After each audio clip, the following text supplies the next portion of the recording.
You fool. वो objection इसलिए नहीं कर रही है क्योंकि उसे कोई ऑब्जेक्शन है ही नहीं। तारा, तुम्हें क्या लगा?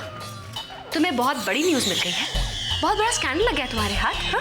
मैम, अपने घर में अपनी हस्बैंड की गर्लफ्रेंड को रखना एक बड़ा स्कैंडल ही तो है। एग्जैक्टली। और काजल ये बात जानती है और ये साबित करने के लिए कि अंजलि और तरुण में ऐसी कोई बात नहीं है, उसने अंजलि को अपने घर ठहराया है। You get it? और अंजलि तो उसे दीदी कह रही थी, पर कल तक तो वो कुछ और ही बयां कर रही थी। आज इतना बदल कैसे गई? वो तो मैं नहीं जानती। मैं तो बस इतना जानती हूँ, उनका ये डेवलपमेंट हमारे लिए बहुत हार्मफुल साबित हो सकता है। वो कैसे? जब लिपस्टिक में ये न्यूज़ छपेगी तब उनकी नहीं, लिपस्टिक की बदनामी होगी और ये कहा जाएगा कि जो लिपस्टिक में छपा है वो झूठ है। नहीं छपेगा। नहीं छपेगा? What do you mean? विनय ने तो कल आर्टिकल भी दे दिया छापने के लिए। नहीं दिया। वो बेचारा इतना शैटर्ड था, इतना डिस्टर्ब था इमोशनली कि वो प्रेस गया ही नहीं।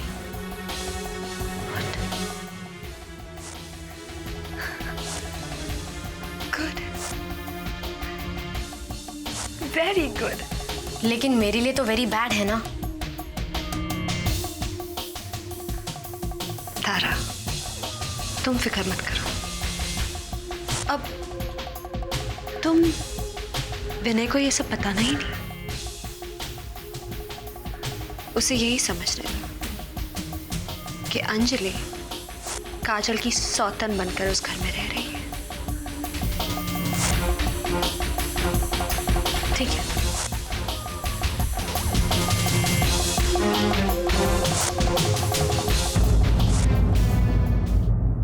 ये तो बहुत अच्छा हुआ तरुण कि काजल ने अंजलि को वहीं रहने के लिए मना लिया।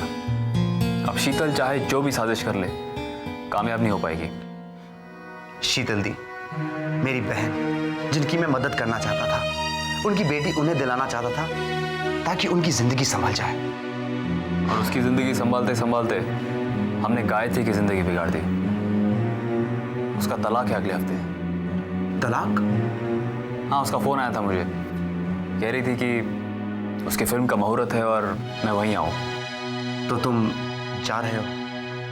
जाऊंगा तो जरूर, लेकिन इसलिए नहीं कि वो मेरी दोस्त है, बल्कि इसलिए कि मुझे लगता है कि उस दिन और भी कुछ होने वाला है। और क्या होने वाला है? उसने मुझे कहा कि जब हार जीत का फैसला हो तब मैं वहीं रहूं, क्योंकि उसे एक दोस्त की ज़रूरत है। अगर जीत होती है तो तालियां बजाने के लिए, और अगर हार होती है तो उन्हीं हाथों से उसकी पीठ थपथपाने के लिए। कैसी जीत, कैसी हार? ये तो बस वहीं जाके पता चलेगा। तुम चलोगे ना? अभी तक उसने मुझे बुलाया तो नहीं है। और अगर वो बुलाए तो? उस दिन मैं अभय के साथ रहूंगा, क्योंकि वो फिर से अकेला हो जाएगा। वकील साहब, मैं जानती हूँ डिवोर्स अगले हफ्ते तक हो जाएगा। आप मुझे इतना बताइए, मुझे मेरी बेटी कब तक मिलेगी? यही बताने के लिए तो मैंने आपको यहाँ आने की तकलीफ दी है। आपकी बेटी तृप्ति की कस्टडी आपको बहुत जल्द मिल जाएगी। सारे पेपर्स भी रेडी हैं। ये अभय और गायत्री के तलाक के पेपर्स हैं, ये फिल्म का कॉन्ट्रैक्ट, और ये वो पेपर्स हैं जिस पे मिस्टर अभय आहूजा तो साइन कर चुके हैं। अब आपके साइन होने बाकी हैं। कैसे पेपर्स? ये तृप्ति की कस्टडी के पेपर्स हैं। अभय इसमें लिख करके साइन कर चुके हैं कि वो तृप्ति को पालने के लायक नहीं है, इसलिए वो आपको तृप्ति की कस्टडी देने के लिए तैयार है। अब आपको साइन करना है इस पे कि आप तृप्ति की माँ होने के नाते तृप्ति की कस्टडी लेने के लिए तैयार हैं। ये लीजिए, मैंने साइन कर दिया। अब मैं जाके अपनी बेटी को ले सकती हूँ ना? नहीं नहीं, अभी नहीं, इतनी जल्दी नहीं। पहले तलाक तो हो जाने दीजिए। लेकिन अभय ने तो ये लिखकर दे दिया है ना कि वो तृप्ति को पालने के लायक नहीं है। वो इसलिए पालने के लायक नहीं है क्योंकि उसका तलाक हो रहा है। पहले तलाक तो हो जाने दीजिए। आई सी, ठीक है। जहाँ इतने दिन इंतजार किया है, वहाँ कुछ दिन और सही। मंगलवार और कौन सा दूर है? You're right.